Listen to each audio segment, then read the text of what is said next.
Desert, what's going on? Son, how you doing? Culture Engraver, Julio Cesar, De Locos.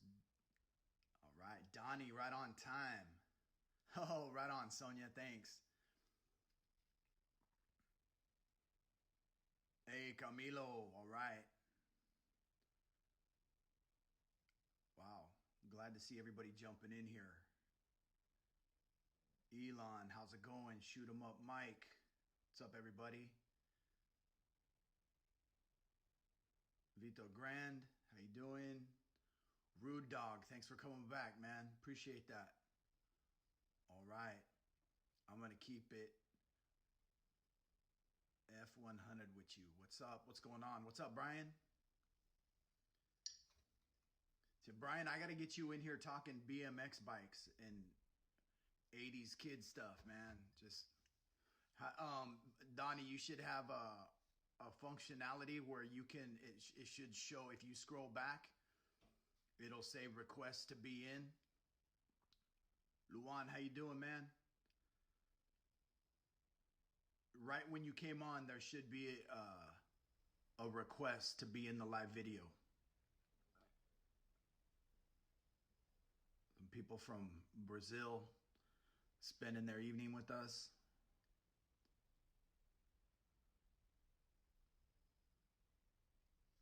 Salve, gente de Brasil. Let's see what we got here. All right, here we go.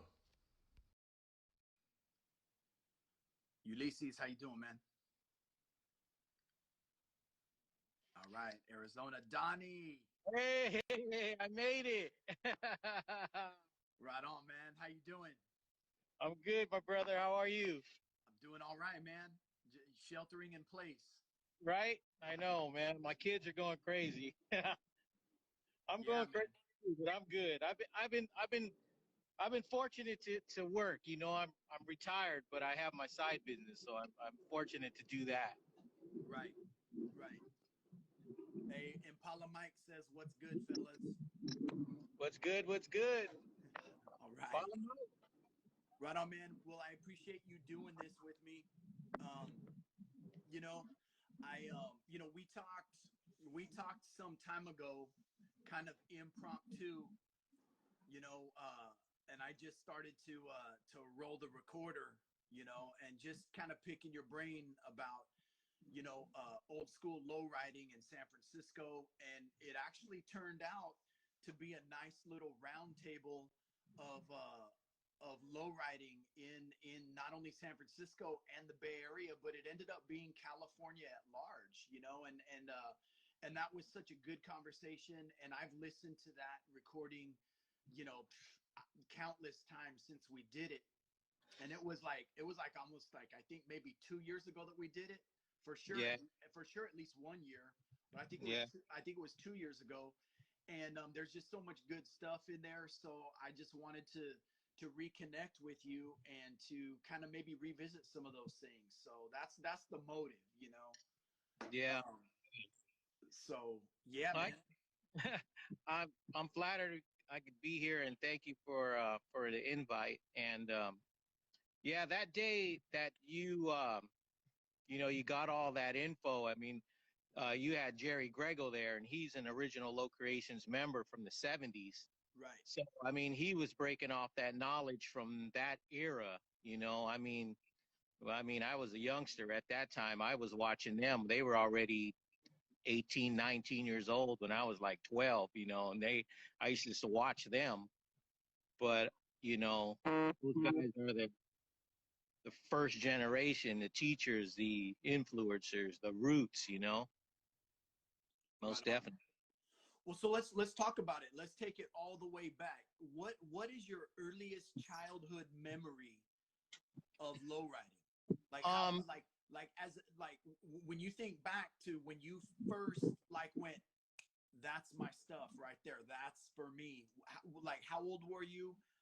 What was the context of that epiphany or realization? Right. Okay, so I grew up in San Francisco in the Mission District, and I'm Filipino American, and growing up in a Latino and Chicano neighborhood, it was prevalent to see lowriders in that time, and I think my earliest comprehension of seeing these cars, these beautiful cars, probably had to be 75, 76, somewhere around there. I was 76, I was 10, and I lived on 25th and Folsom. And, Friday and Saturday nights, I would see the guys coming down 25th and then hook that left on the Folsom and then hook that left onto 24th. And they would cruise up to 24th and Mission and either make a right or left on Mission. And then when me and my brother got hip to what was happening and watching these cars, we were just mesmerized by the paint jobs and how beautiful they were. And so we would sneak out and we would go stand on 24th and Mission as early as like 10 or 11 years old, 12 years old, and watch these lowriders just cruise and just be in awe. It was like all the bad cars were on the strip. It wasn't no buckets. There wasn't no hot rods. It was all lowriders, bombs, traditionals, and just straight lowriders. And that was my earliest, is about 10 years old. So if that was 75, 76, that predates Lowrider by 1 to 2 years, Lowrider magazine.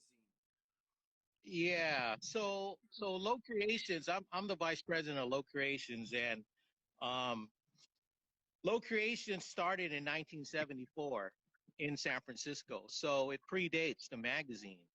And I think what was happening at that time, low riding was taking off in the Bay Area. San Jose, Story and King is legendary. That was the Mecca. That's the first Mecca. They say LA is the Mecca now, but the first Mecca was Story and King, because that's where the birthplace of Lowrider magazine was. And you had all of these different cruise spots in the Bay Area. You had Story and King, you had Mission, you had 23rd in Richmond, you had East 14th in Oakland, you had Charterway in Stockton. And these were the spots that I think that people used to hit. And back then, now that I think of it, I mean, here we are in this present day of low riding. So when we have a cruise that's planned, back then it just happened. You could just make a wrong turn and get on the strip on Mission or Story and King, and you're right in it. Yeah. And if you didn't know what was going on, you were stuck. But for young folks who were into low riding at that time, you knew where to be. Yeah, so that's So in those early days, then, if you could estimate how many cars would be out on a typical weekend night. well, I know for me, when I caught the tail end of Story and King. I mean, Story and King's heyday was probably 79, 80, 81, 82. I didn't build my first lowrider until 86. Yeah, 85. I got my grandfather's car, and it was a 78 Cutlass, and and I inherited it. And I had some trues on. No, what did I have on there? I had some classics on there, 560s, 14.7s, lifted in the front. And I remember I worked at McDonald's on 24th and Mission, and I saved all my money to buy this stuff. And I bought my rims used off of some older homeboy who got out low ride, and he had a 62. He sold me the rims, and then I saved up, and I got lifted at Lowrider Hydraulics, and Mr. Steve Miller is the one. Mr. Miller is the one who lifted me. I mean, that's going pretty way back. Um, but yeah, it was a real exciting time. I mean, getting into, when you got, so from your childhood, then the trajectory of kind of, maturing, coming of age, getting your car, and then rolling. at what point did you either decide or have fate render or deal you entry into Low Creations? So what was the catalyst for you becoming a member in Low Creations? okay, Kind of talk us through that. yeah. So my story with Low C is that growing up at the Mission District, Low C is that's where the birthplace of the mission, Low Creations is born out of the Mission District. And I would see this plaque with the Golden Gate Bridge, and I would think to myself, man, one day I'm going to build a lowrider. And when I build a lowrider, if I get in the club, it's going to be Low Creations.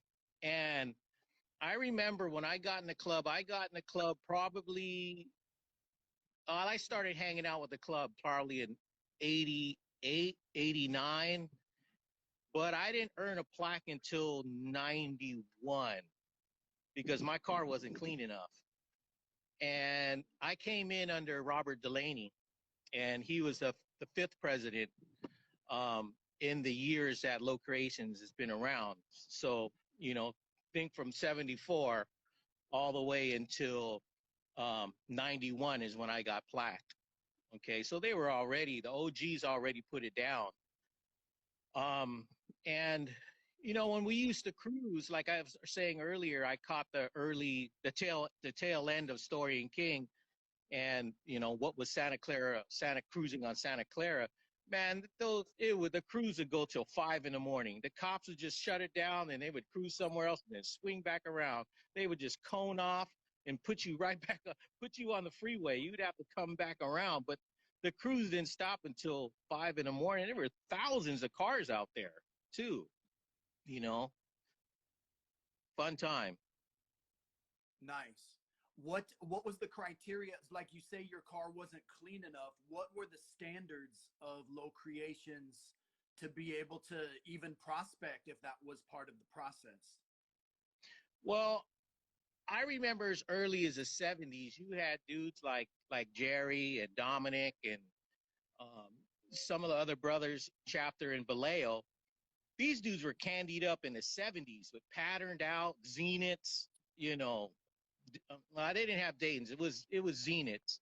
And some of them had like just really clean cars. And what I mean to be plaqued up, their interiors were clean, their paint jobs were clean.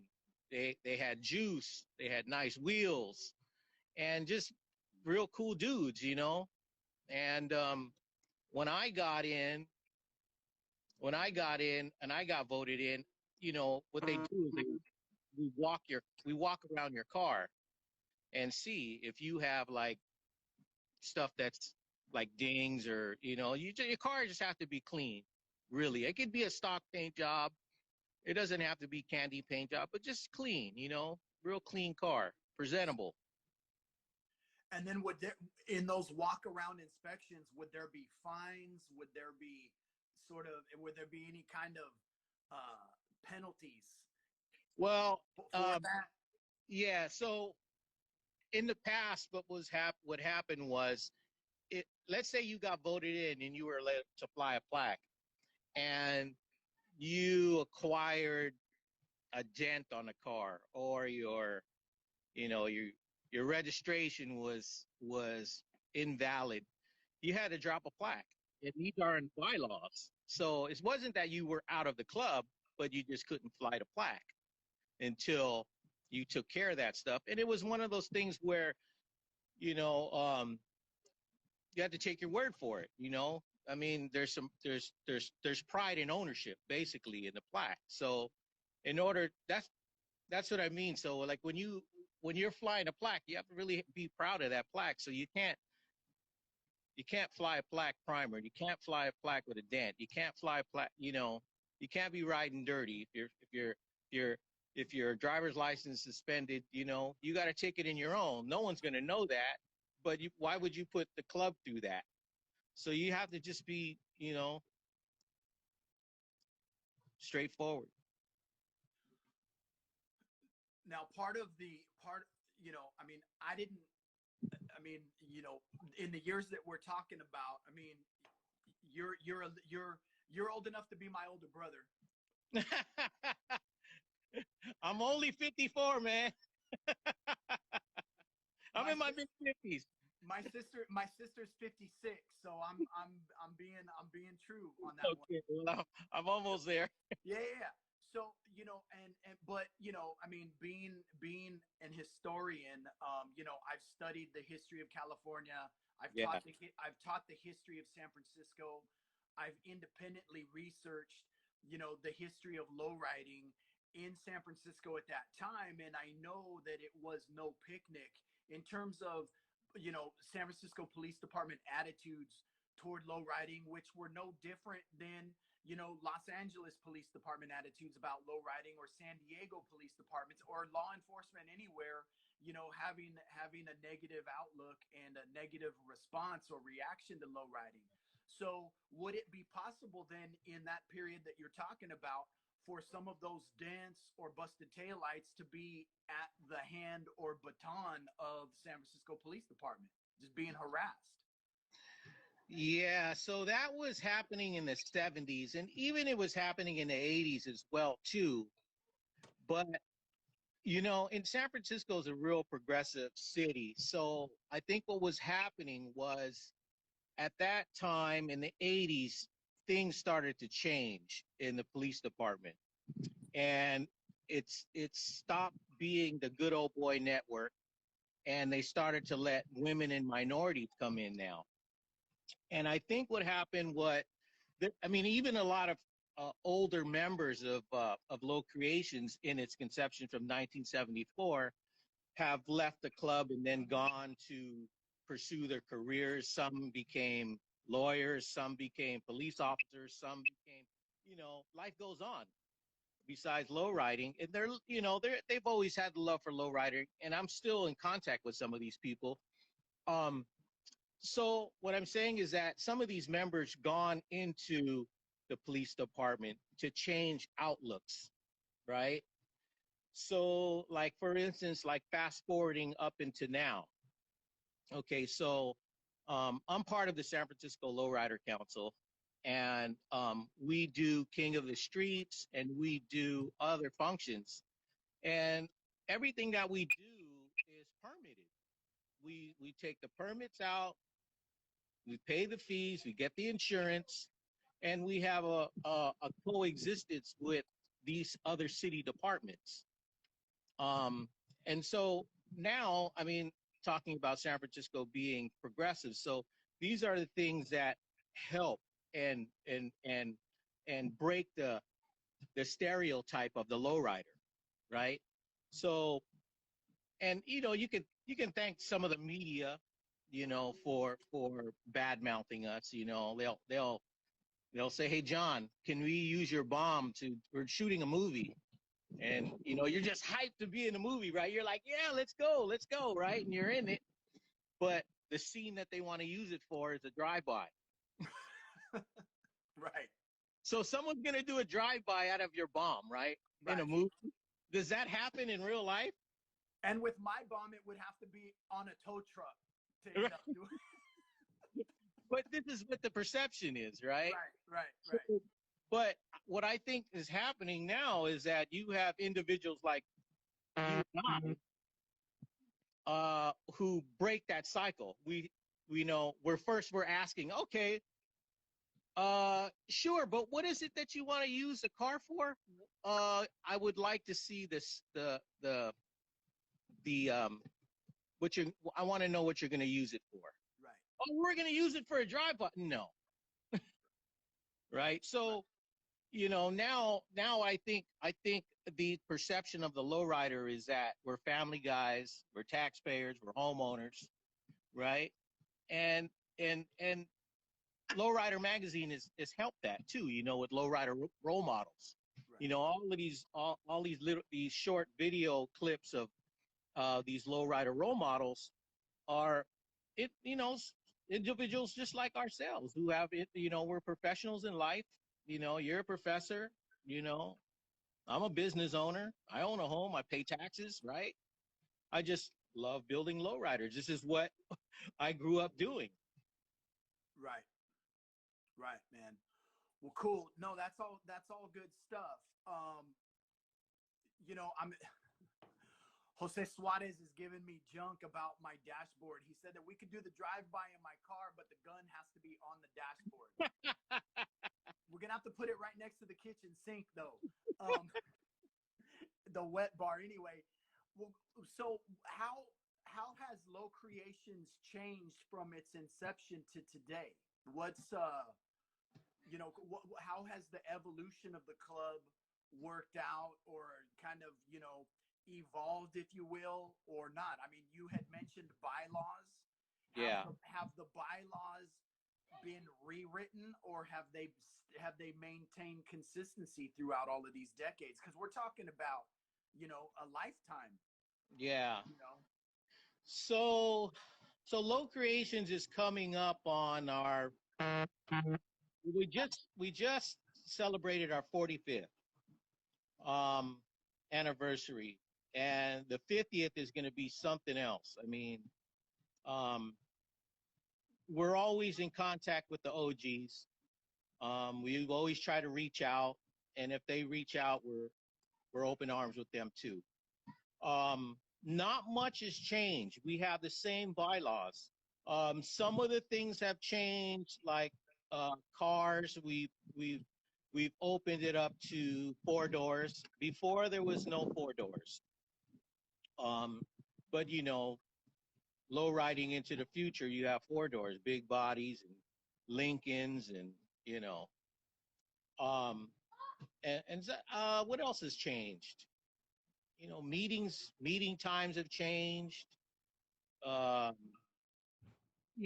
I think in the early days, I hear the stories of the meetings in the 70s, and these guys were that was a party time, man. These guys, the drinking and the beer runs and the hazing, and because it really took a lot for a lot of these guys to earn a plaque. Really, you have to pledge and you have to have someone who's sponsoring you. You can't just come. You have to have someone sponsor you. And um, not much has changed. Our bylaws are still the same. And I think that's what keeps a club going. If you follow the bylaws and you're paying dues every month. I don't know what other clubs do, but we have to pay dues every month. And if you're fixing a car and you're in the club, you got to show progress of what you're doing, and progress to show that, yeah, I'm doing this for all of us, and it just makes everybody look better, and you're more transparent, so to So speak. is your membership younger now? And I mean, like, like yourself, like you're in your 50s. I mean, Jerry being one of the OGs. I met Jerry. I mean, he's the best looking 25-year-old dude that that I know. But in other words, are people enter? I mean, as the club matures, and I mean this with the utmost respect, I'm not clowning, but like as you guys get older, do you have younger cats coming in, like people in their 20s and 30s saying, yeah, I want to be a member? Well, our youngest member is Enrique, and he's 40. Okay. Um, and our oldest members, uh, pushing 60, pushing 60. We're all in our majority of us are in our 50s, and there's not a lot of us, but we keep we keep the same traditional rules. And if younger people want to come and approach and pledge, I'll sponsor, but you have to be a lifer. I've seen them come and go in all the years that I've been in the low ride. I've seen the people who are like, oh, I'm hyped, I'm hyped, I'm hyped, I'm hyped. You know, but when you get into somebody who's really their heart is solely in it, and you can tell that they're lifers. right? And the thing about what I like to preach about low creations is that I'm not going to be here forever. You know, Low Creations is a Hall of Fame club. We were Hall of Fame '97, and I would like to teach somebody what it is to run a club, to learn the bylaws, to to abide by the bylaws, because we've been here 45 years now. We've been doing something right. So, if the youngsters want to come, all good. I'm open arms, but they have to show that they're in this for the long haul. You know. What about, for sure, I think that that's a good point. And the reason why I was asking the question has to do with continuing the legacy. Yes. Right? I mean, we stand on the shoulders of those who came before us, Yes. and that's why I was asking, how important is it to teach? I mean, even, your youngest member being 40 years old, I mean, I'm sure that there has to be an appreciation for the history of the club, the history of lowriding, what it takes to be a lifer, the sacrifices made, what it means to fly a Low Creations plaque, and then what it means to carry the torch 20, 25 years down the road when they're in their 60s. Yes. Yes. Very important. Very important. Um, you know, the only thing I can iterate is that um, even if it's not Low Creations, they have to understand the lifestyle of a lowrider. It's a lifestyle. It's not a fad. It's what you live and what you think in your head, and what are you going to teach the younger generation when we're gone or when you get old, right? About the culture.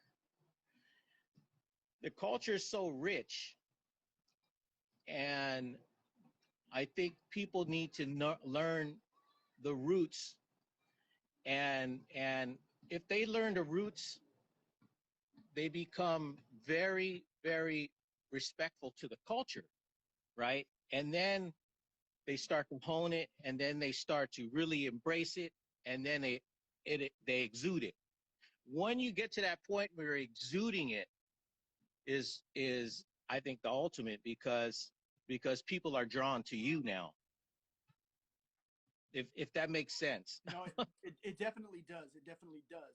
And I think that, and I'm going to kind of segue a little bit. I'm kind of going to lead you down this other path, and I hope you don't mind, because No, because I think that that low riding, is not only it's not only here, but it's also here. I mean, we carry it in our hearts and our souls and our minds. It's almost like, it's not even almost like, it's an obsession. yeah. Oh, totally. And so even though, life deals us different hands, we play different cards. I know that there was a time that for whatever reasons you stepped away, you took a hiatus. Talk about, how you came back, what your motivation for coming back was, and sort of how you came back, because I think it's a pretty rich story. Yeah. So I think I took a hiatus probably in '94. I had a lot of stuff going on in my life. Life happens, I was out of a job. I was going through a hard breakup. I moved back home. Uh, it was very hard. I couldn't no longer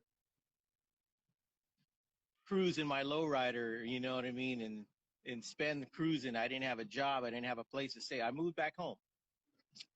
And in '96, I met a special woman that I've known her since we were teenagers, but we got together in '96. And I owe a lot to her. This is my wife now, that I got back into low riding. So just real short, she's a hula practitioner. She's been teaching hula for uh, 25 years now to kids.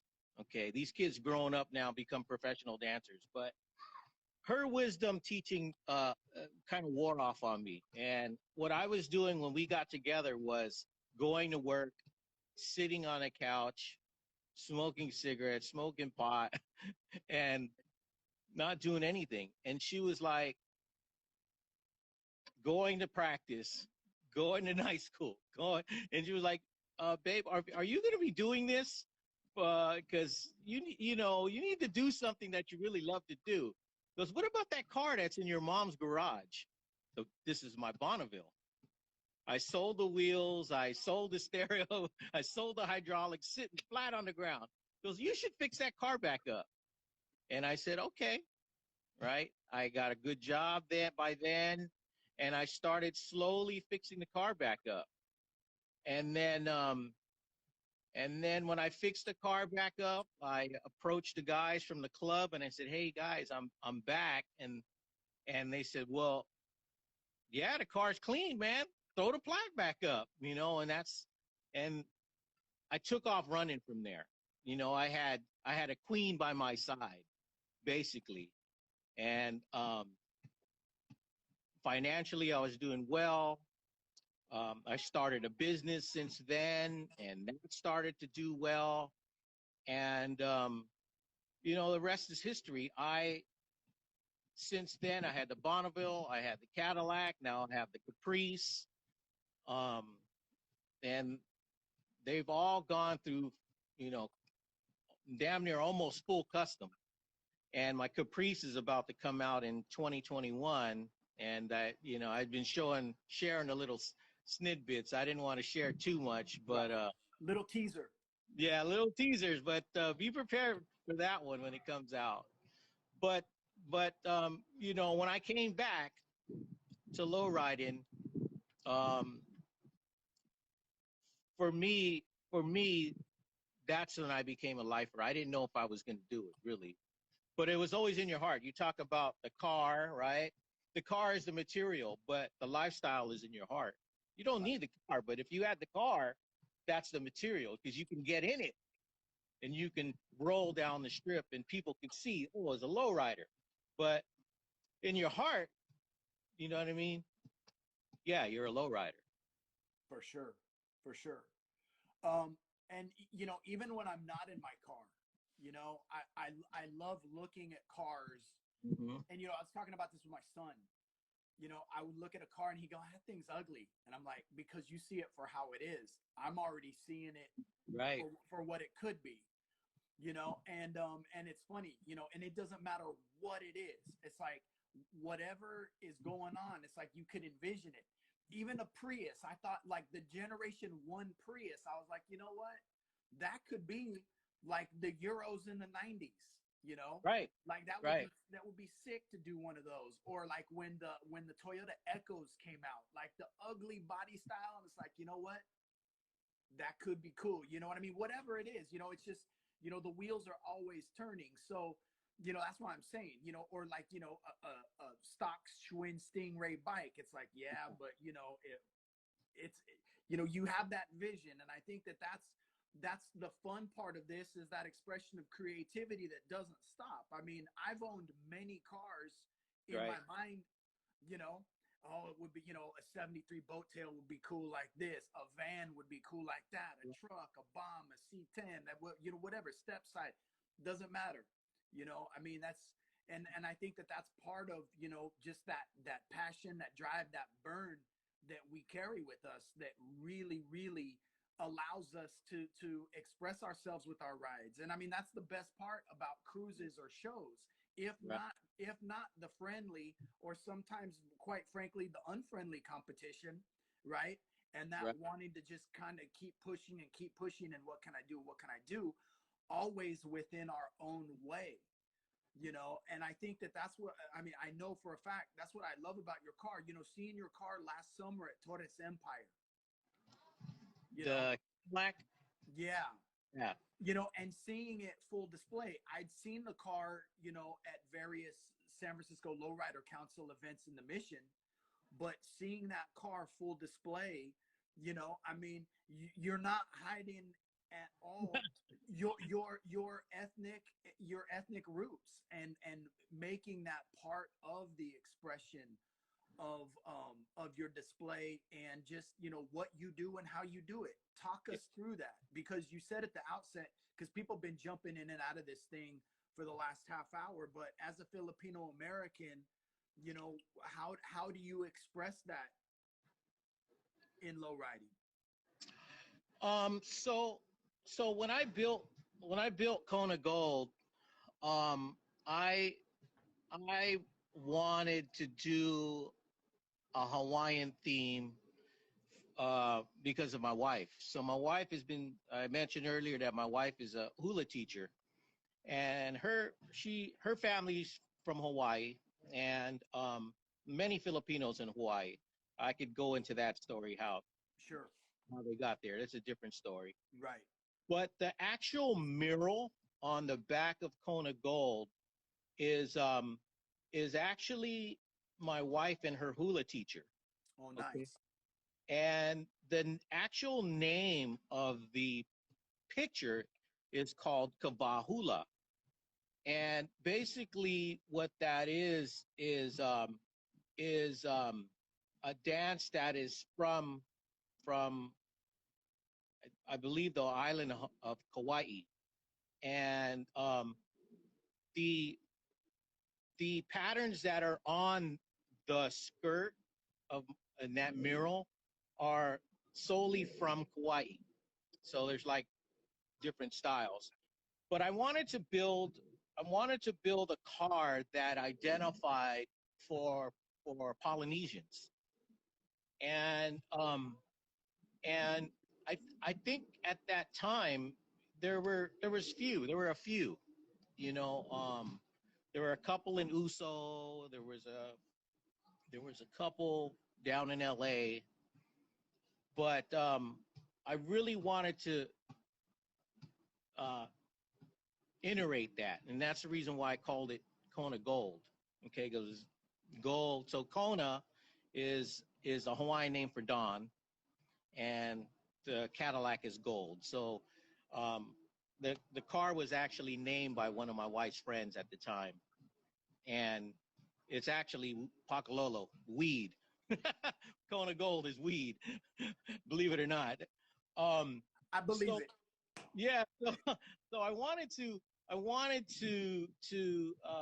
identify with Polynesian people, and it's actually it's a trip because when I was showing that car in Vegas and I was showing that car in LA, the Polynesians, the Samoans, and the Hawaiians would just flock to that car and just stay near there. You know what I mean? And I thought that was so golden to me. It was like they gave them a sense of pride. And then um, every time I go to Hawaii and I meet like lowriders over there, they already know the car. They're like, dude, you're the owner of Kona Gold. Yeah, man, that fucking car's bad, dude. I mean, it represents us. So I wanted something to represent the Polynesian community. Is why I built that car. Nice, man. I mean, you know, the racialization of lowriding, you know, is a real thing. I mean, Yeah, that's a fact. It's a fact that people want to see it like that, you know. But as you know, I mean, we're in the 21st century, you know, and you know, even in the 20th century, it wasn't just a Mexican thing. It has transcended the world, you know, yeah, which is my work. And you know, it's not even my work anymore. It's, you know, it's everybody's. I mean, you know, this is truly a global phenomenon, and it's dope, man. It's dope that you can be able to put a car out there that people can see themselves in. But even, you know, not, you know, I mean, I'm half Mexican and half German. I see myself in that car because, you know, when I see that mural, it reminds me of the Aztec, you know, the taqueria calendar, you know, with the Aztec warrior and the princess, you know what I mean? Because it has that resonation, but it's an iteration that's unique and true to who you are. Yeah. And that's good stuff, man. You know, I think it's more important that we highlight how connected we are as Yeah. opposed to how separated we are. Yeah. So, touching upon what you're saying too is, Low Creations has always been a multicultural car club. Right. As early as 74. So you had Derek, who was the first president. He was black. And you had Perfecto Cahilig, who was Filipino. He was the vice president. You had a sergeant of arms who was Stan Aruda. He was the uh, sergeant of arms, and various others. So you had Chicanos, you had Latinos, you had Filipino, you had black, you had white. I think half of the chapter in Vallejo was Filipino. Mm. This was in 78, 79. So lowriding really was like at that time in the Bay Area, they had so many different nationalities that were part of it. I think in LA you had New Wave who were all Japanese. This is the late 70s, early 80s. And then you had New Wave in Sacramento, who had Japanese guys. Um, and so, lowriding has really crossed a lot of boundaries all over the world. And in 2004, I went to Japan with Kita. God rest his soul. I love him so much. Um, and we went uh, with him and some of his members, and we were like gods because we were the originals, and it was a trip because I was wearing my original derby with the Low Creations patch, the original Low Creations patch. And I remember one guy coming up to me and he was like, "Low Creations, you OG, you from day one," you know. And when he said that, it took me way back to '74. You know what I mean? Like these guys know the roots, So, um, and I used to think, I used to think way back in the early '90s, in the early '80s. I used to say, man, look at these guys copying us, you know. And it was my wife who said to me, she goes, "How could you say that?" She goes, "These guys love the culture. Who are you to hold back the culture? Um, Imitation is the greatest uh, flattery," is what she said, And she says, and it turned my whole mind around. And I said, you know what? No, low riding is for anybody who wants to be in it. What should be important about it, though, is knowing the roots, the struggles that we went through in the early times, cruising on the streets, the broken headlights, the nightsticks to the window, the tickets for the hydraulics, I was just thinking about this. I was looking at one of my tickets in the garage, and it said it was actually a ticket that I got on White Road in San Jose, and I was looking at the date. It was 1991, and it was unsafe vehicle hydraulics. And I'm like 1991, so I'm going 1991, 2001. So I'm going, so 91, 2001, 2011, right? I'm like, man, this is almost 30 years ago, right? So, I mean, talk about putting in work, right? So, people need to understand the roots that uh, the OGs went through so they could ride free. I mean, if that makes sense. It makes perfect sense, man. And we're at 6:44 right now. I know you got to hop because you got another call at 7 that you got to get ready for. We can go right up until that time. I got another Zoom call with some other parents that I get. This is so funny because it's a sign of the times, right? We're shelter in place and everybody's doing Zoom calls and we're talking to each other on the internet. Who would have thought, man? Come on. And we're next door, right? Right? welcome to the Jetsons, right? Right? You know, when I was a kid watching the Jetsons in syndication, I would go, man, that would be cool to look at somebody while you're talking to them on the phone, and you know, here we are. Um, but you know, I think that that's a great point that you're making, man, because you know, clearly we've seen this thing go worldwide. Yes. You know, and flattery is the best form, or imitation is the biggest compliment that a person can have. But I think that where it gets dicey, and Brian from Frisco's Finest says that Filipinos and Chicanos have a lot of history